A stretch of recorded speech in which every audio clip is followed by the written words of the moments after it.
I noticed that like all the players, look at these random grocery carts here.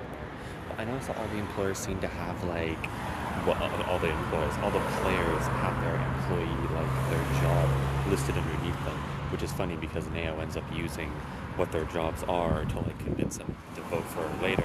But I do have to ask like how Nao knows this. Like, did she actually talk to like almost everyone? Like, did she talk to all of them specifically during the Minority Rule game? Because we only saw her talk to like Ida and I guess Miura too. But then like and then we saw her talk to the old guy who isn't here now. And I don't know what she did after that. One guy's like a full-time part-timer. Interesting. When Miura is trying to sell his drinks, one of them in the anime seems to say like Canada Cry or something, which is obviously a spin on Canada Dry. I thought that was funny and clever. The bus driver was literally taking a bite out of a sandwich or something, and like a foil wrapper as we were coming by. But we're getting on. But yeah, what I find interesting is that like a lot of people didn't seem to. It didn't really dawn on them that everyone would want to downsize Fukunaga. Like some people do say like, oh yeah, it would be obvious that they want to downsize her. But I didn't see anyone like who was new to the show say that before Miura said it. Because like it seemed like everyone didn't necessarily forget about what Fukunaga did, but just kind of treated it as like one of the things. And like at the end of the day, like you can't really blame her because like it is a good strategy. And like again, like I think a lot of people aren't going into this franchise with the same perspective that I did because like they're not going in with the perspective of oh my god, this is so cruel.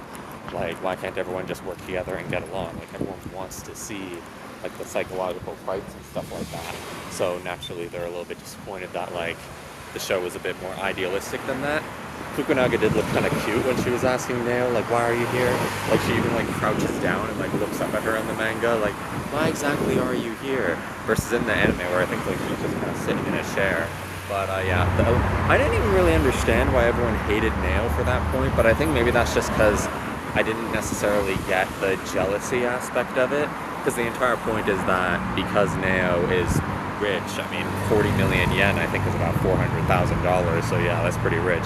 And the fact that everyone else is in debt, like, yeah, I get why they would hate Nao, but still, like, Fukunaga still did betray them. So it's like, are they going to respect Fukunaga now? Because, like, as it's later pointed out, like, they still hate Fukunaga. It's just now that they hate Nao as well.